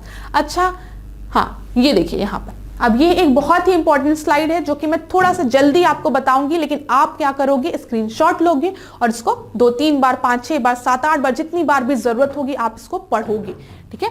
तो यहां पर आप देख लीजिए, सबसे पहले 1986 में अभी मैंने आपको बताया नीलगिरी बायोस्फीयर रिजर्व की बात की गई है। ये आपका किधर है? ये आपके साउथ रीजन में है, तमिलनाडु, केरल, कर्नाटका के रीजन में आपके नीलगिरी हिल्स भी प्रेजेंट होती है, ठीक है। 1988 में देखो नंदा देवी राष्ट्रीय उद्यान बायोस्फीयर रिजर्व। नंदा देवी कहां पर है? उत्तराखंड में है, याद कर लो, रट लो, प्रश्न बनता ही बनता है। फिर 1989 मन्नार की खाड़ी तमिलनाडु। अब यहां से मैं ईयर को नहीं बताऊंगी क्योंकि ईयर आप सारे ईयर्स नहीं याद कर सकते हो, बस टॉप 3 के याद रखना। कभी क्रोनोलॉजी में अरेंज करने को बोलते तो अरेंज कर लेना। सबसे पहले नीलगिरी, नंदा देवी, मन्नार, ठीक है। नोकरेक जो है वो कहां है? मेघालय में है, नोकरेक मेघालय, ठीक है। मैं तो ऐसे याद की थी कि एम में ऐसे 2 ठो नोक होती है ना, तो 2 नोक होती है तो नोकरेक, ठीक है। अगर आपको जैसे याद करना है याद कर लीजिएगा। सुंदरबन पश्चिम बंगाल, मानस जो है वो असम में है, ठीक है। सिंपली पाल जो है उड़ीसा में है, बहुत पूछता है, मानस, असम, सिंपली पाल, नोकरेक, ये बहुत बार पूछा गया है, ठीक है। दिहांग दिबांग अरुणाचल प्रदेश। उसके बाद पंचमढ़ी बायोस्फीयर रिजर्व मध्य प्रदेश, पंचमढ़ी की बात है, ठीक है। फिर अचान कमार अमरकंटक, अमरकंटक से याद रहेगा तमिलनाडु। फिर उसके बाद कच्छ का रण आपको पता ही है, ये कहां पर है? गुजरात में है। कोल्ड डेजर्ट, कई बार पूछा है कि कोल्ड डेजर्ट कहां पर है, तो आप हिमाचल प्रदेश याद रखेंगे। कंचनजंगा सिक्किम, ठीक है। अगस्त मलाई बायोस्फीयर केरल तमिलनाडु। निकोबार, बड़ा निकोबार, ये आपका ऑफकोर्स से बात है निकोबार में होगा। डिब्रू सेखोवा ये असम में, ठीक है। अभी मैंने इसके पहले एक और आपको बताया है, कौन सा है बताओ? मानस बताया है, ठीक है। फिर शेषचलम पहाड़ियां आंध्र प्रदेश, पन्ना ये आपका मध्य प्रदेश, ठीक। इतनी चीजें क्लियर हो गई। काजीरंगा नेशनल पार्क किस चीज के लिए फेमस है? वन हॉर्न राइनासोरस के लिए। कहां पर है? असम में है, ठीक है। याद रखिएगा क्लास, ऐसे ही याद रखा करिए। असम की बात मैंने की तो आप असम में क्या क्या याद रखोगे? डिब्रू सेखोवा याद रखोगे, आप याद रखोगे असम में मानस, और अभी मैंने आपको बताया है काजीरंगा नेशनल पार्क कहाँ है, वो भी आपका असम में है, किस चीज के लिए फेमस है? वो आपका वन हॉर्न राइनासोरस के लिए फेमस है, एक सींग वाले गेंडे के लिए फेमस है। अब यहाँ पे मुझे एक और याद आ रहा है, पॉबिटोरा कहाँ पर है आप लोग बताओ, मैं यहाँ पे लिख देती हूँ, थोड़ा सा ना रिवाइज करोगे। अच्छा, मैं अक्सर क्या करती हूँ, प्रश्न भी ऐसा पूछती हूँ जिसका कि आंसर मैं पहले दे चुकी रहती हूँ। जो बच्चे स्मार्ट होते होंगे उनको तुरंत आंसर भी पता चल जाता होगा। तो अब मुझे बताओ ये कहाँ पर है।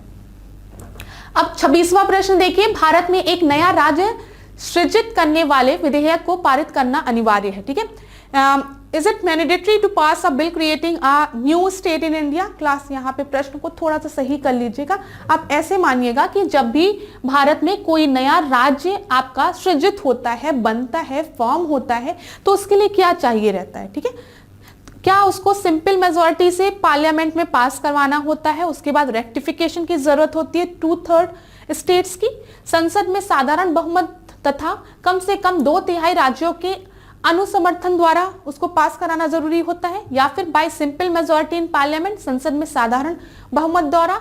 फिर तीसरा है आपका संसद में 2/3 बहुमत तथा कम से कम 2/3 राज्यों के अनुसमर्थन द्वारा, 2/3 majority in the parliament and the ratification of at least 2/3 of the state, या फिर नन ऑफ द अबव। तो मैं आपको बता दूं, जब भी किसी नए स्टेट के फॉर्मेशन की बात होती है तो it must be pass by a simple majority in parliament. तो बी जो है संसद में साधारण बहुमत द्वारा आपका पास होना चाहिए।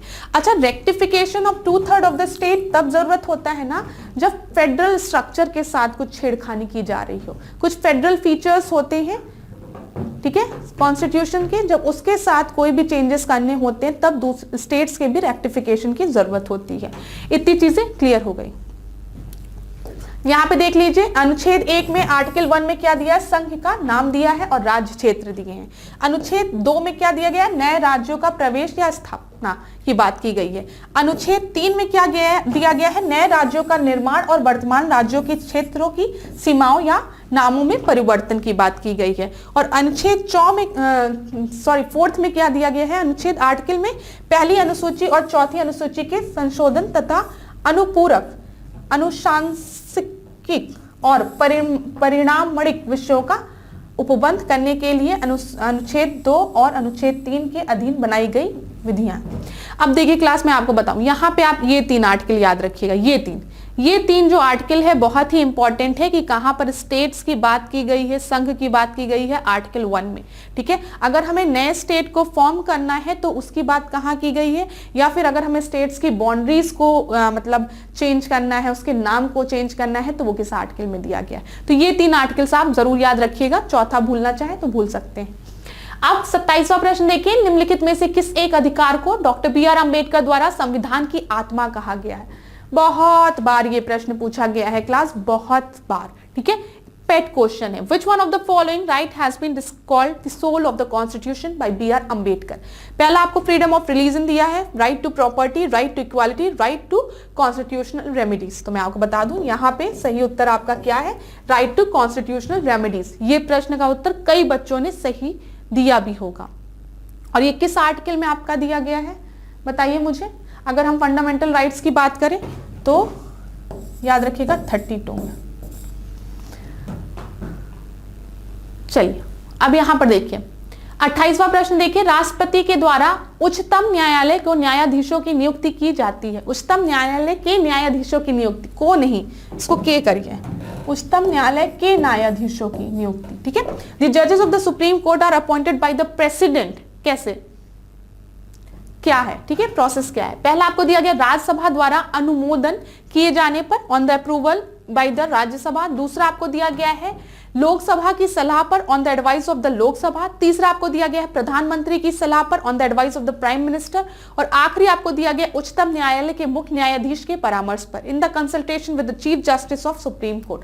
तो मैं आपको बता दूं, जब भी जो प्रेसिडेंट है, प्रेसिडेंट जब भी सुप्रीम कोर्ट के जजेस को अपॉइंट करता है तो वो किससे कंसल्ट करता है, chief justice of supreme court से। तो डी आपका सही है। 29 प्रश्न को हम देखते हैं। यहां पर आपका दिया गया है निम्नलिखित में से कौन सा एक सही सुमेलित नहीं है। सही सुमेलित नहीं है बोला गया है, विषय दिया गया है, संविधान के भाग दिए गए हैं।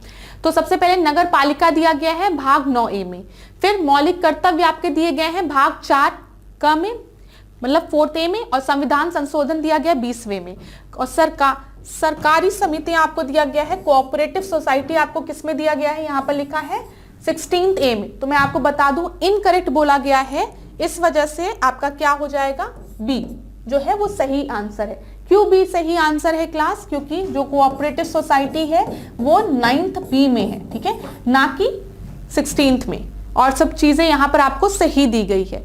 यहाँ पर देखिए हमने लिस्ट प्रोवाइड की है आपको, जिसमें कि पार्ट्स दिए गए हैं, भाग दिए गए हैं, और वहां से रिलेटेड विषय दिए गए हैं। क्लास समझने की कोशिश करिएगा, यहाँ से प्रश्न कई बार पूछे गए हैं और पूरी संभावना है कि आने वाले एग्जाम्स में भी, आने वाले समय में भी यहाँ से प्रश्न आपके बनेंगे। तो इन लिस्ट को प्लीज रट डालिए आप लोग, इन सब चीजों, ये कुछ ऐसे टॉपिक्स होते हैं जिसको कि रट ही लेना चाहिए, ठीक है, समझने वाली चीज नहीं है, क्योंकि अगर यहाँ से अगर प्रश्न बने और आपके गलत हो गए तो ये आपके लिए बहुत ही नुकसानदायक होगा।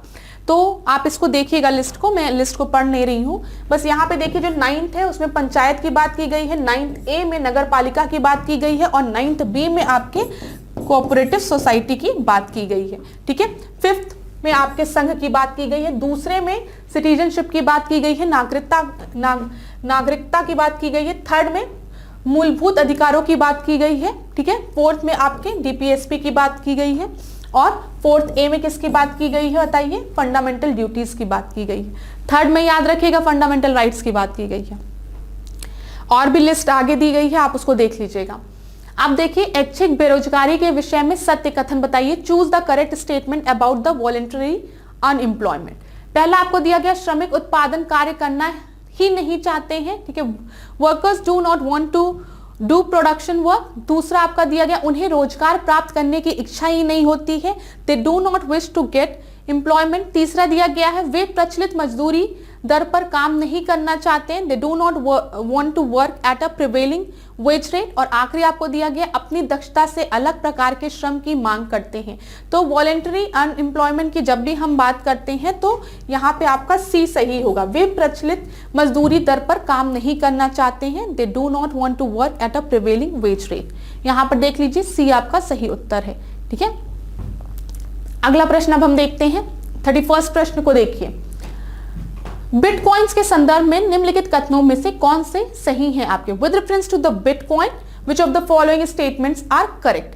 पहला आपको दिया गया है बिटकॉइन देश के केंद्रीय बैंक द्वारा समर्पित होती है, ठीक है, bitcoins are supported by the central bank of the countries. तो मैं आपको बता दूं बिटकॉइन जो होता है उसको कभी भी सेंट्रल बैंक सपोर्ट नहीं करता है, ठीक है, ये एक इलीगल होता है ज्यादातर केस। अब कुछ कंट्रीज ऐसी हैं जो कि बिटकॉइन को अब अप्रूव्ड कर दी हैं, वहां के सेंट्रल बैंक उनको सपोर्ट भी कर रहे हैं, तो यहाँ पे पहला आपका गलत है, ठीक है। और देखते हैं any person with bitcoin address can send or receive the bitcoin to someone else with a bitcoin address. सही है, अगर किसी के पास बिटकॉइन है तो वो बिटकॉइन एक दूसरे पर्सन को दे सकता है, ले सकता है, ठीक है, और यहाँ पे उसकी आइडेंटिटी भी रिवील नहीं होती है, इसी वजह से सेंट्रल बैंक्स इसको यूजुअली नहीं सपोर्ट करती हैं।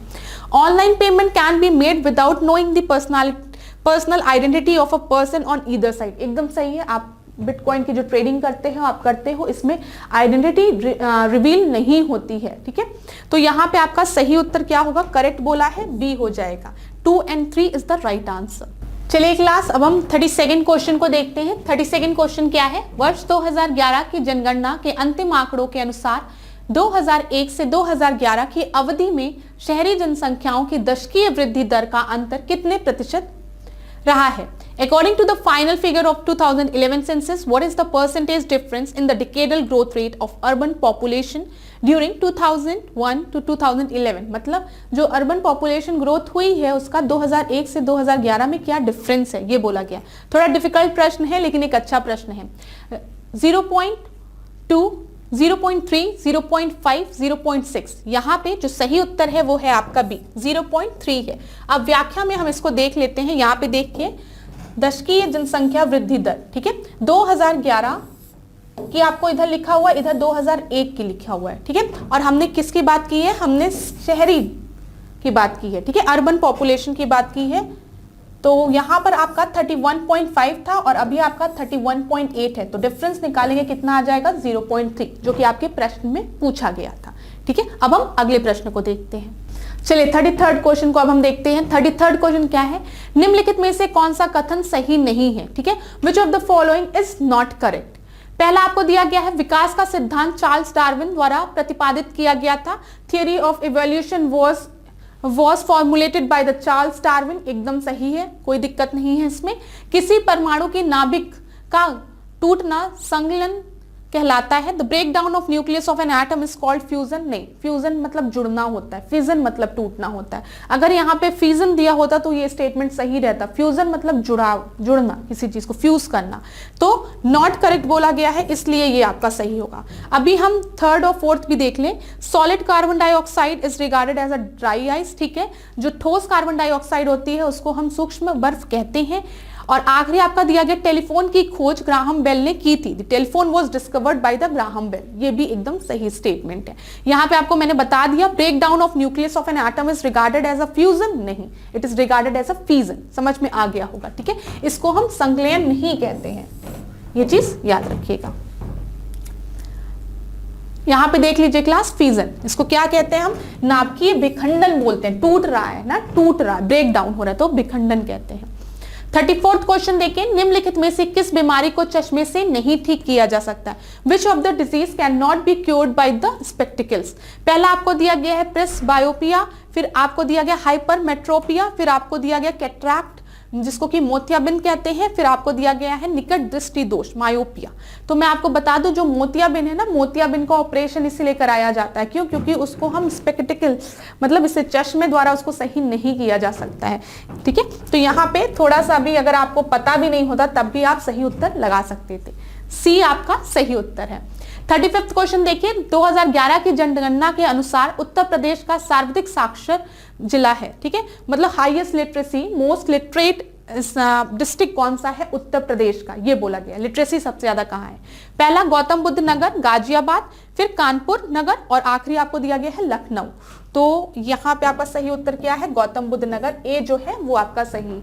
सबसे ज्यादा लिटरेसी कहाँ पर है उत्तर प्रदेश में? कहां पर है? गौतम बुद्ध नगर में। गौतम बुद्ध नगर के बाद कहां पर है? गाजियाबाद में है, देख लीजिए क्लास। और फिर कानपुर, फिर चीजें क्लियर हो गई ना? यहां से ऐसे चलिएगा, देखिए परसेंटेज के हिसाब से थोड़ा सा गड़बड़ हो गया, इसको मैं करेक्ट कर दूं। यहां पे देखिएगा सबसे ज्यादा कहां पर है, आप देख सकते हैं 80.12 कहां पर है?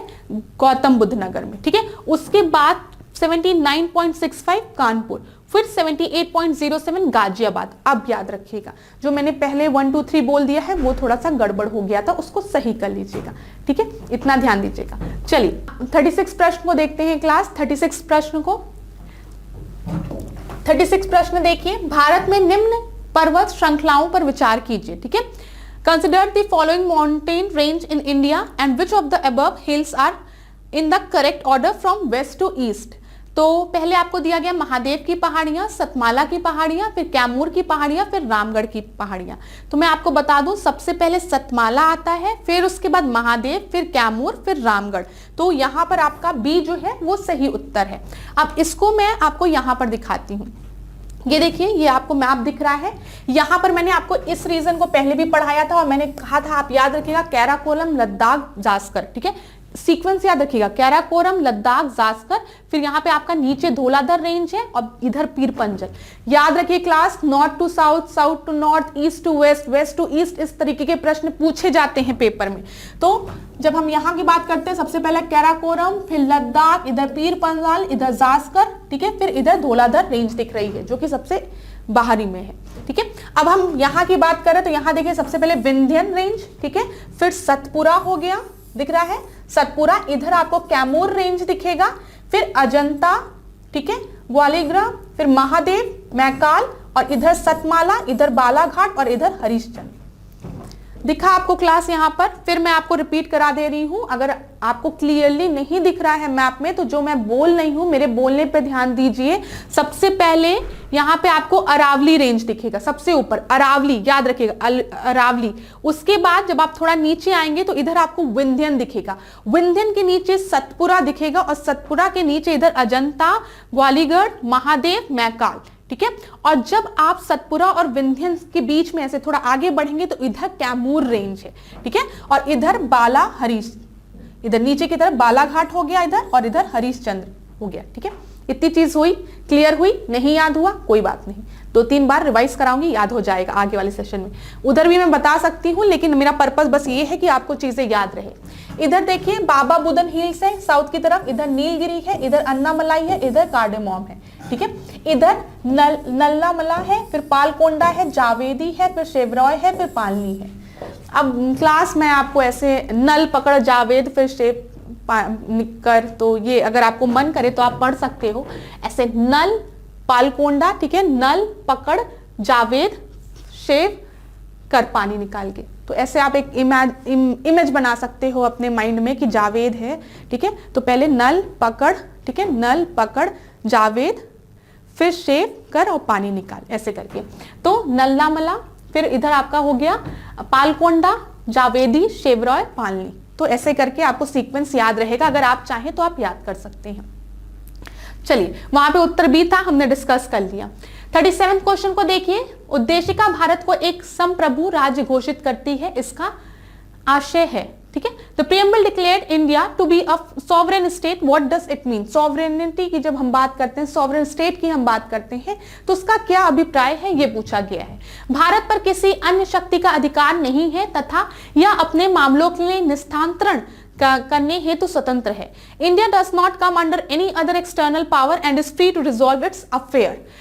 फिर दूसरा है, भारत किसी विदेशी राज्य क्षेत्र का अधिग्रहण अथवा अपने राज्य क्षेत्र के किसी भाग को किसी अन्य राज्य देश को अधिर्पित कर सकता है। India can acquire a foreign territory or surrender a part of its territory to the another country. तो मैं आपको बता दूं, जब भी हम सॉवरेन स्टेट की बात करते हैं, हम संप्रभुता की बात करते हैं, तो हमारे इंटरनल मैटर्स में, हमारे देश के इंटरनल मैटर्स में कोई भी एक्सटर्नल पावर इंटरफेयर नहीं करेगी। हम अपने इंटरनल मैटर्स को खुद देखेंगे और भारत के पास ये पावर है कि वो कोई भी फॉरेन टेरिटरीज को ऑक्यूपाई करे या अपनी कोई फॉरेन टेरिटरी किसी और को दे दे। तो यहाँ पे दोनों सही है, जो बी एंड सी मतलब 1 and 2 is the right answer. C जो है वो आपका सही उत्तर है।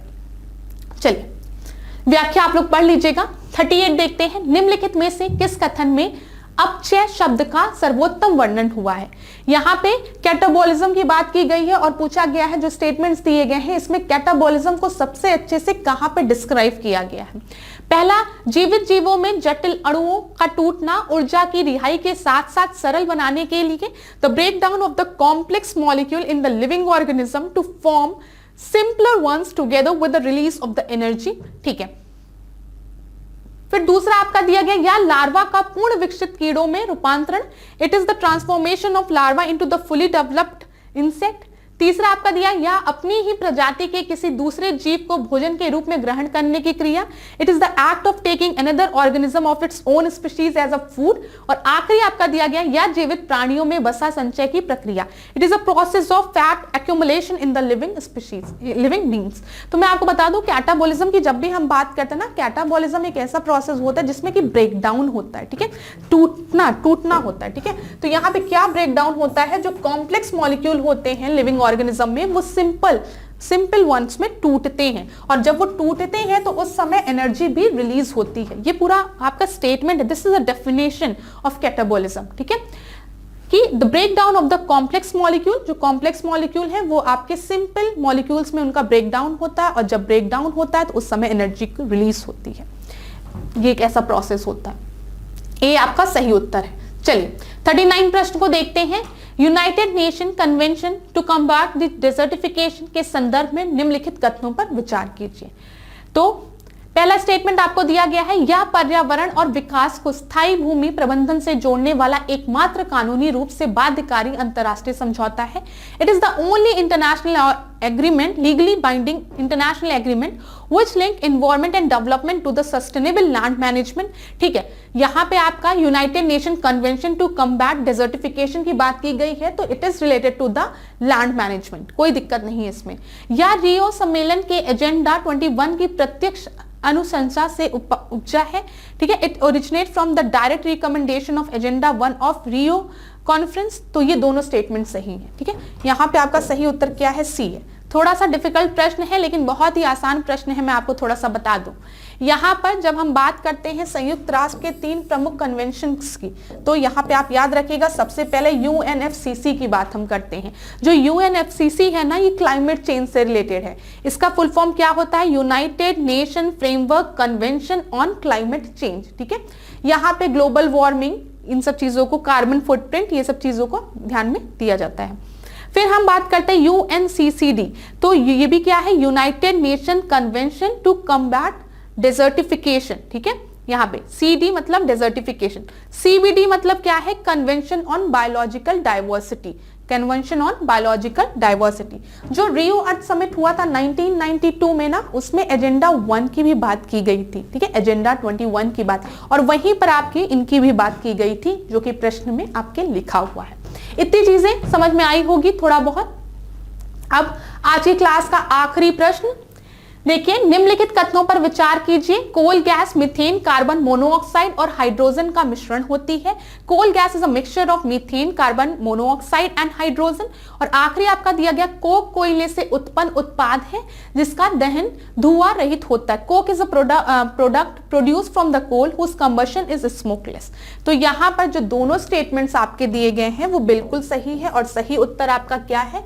सी आपका जो है वो सही उत्तर है। ठीक है, देख लीजिए, सी आपका सही उत्तर है, इसमें कोई भी गलती नहीं है। तो चलिए क्लास, आज के सेशन को हम यहीं पे एंड करते हैं। आज की क्लास में हमने 40 प्रश्नों को डिस्कस किया। हमने पूरी कोशिश की ये 40 प्रश्न आपके हर सब्जेक्ट से कवर हो। ठीक है, इंपॉर्टेंट टॉपिक्स इसमें कवर हो। इसी तरीके से हम अगले टेस्ट में और 40 प्रश्नों के साथ आपसे मिलेंगे।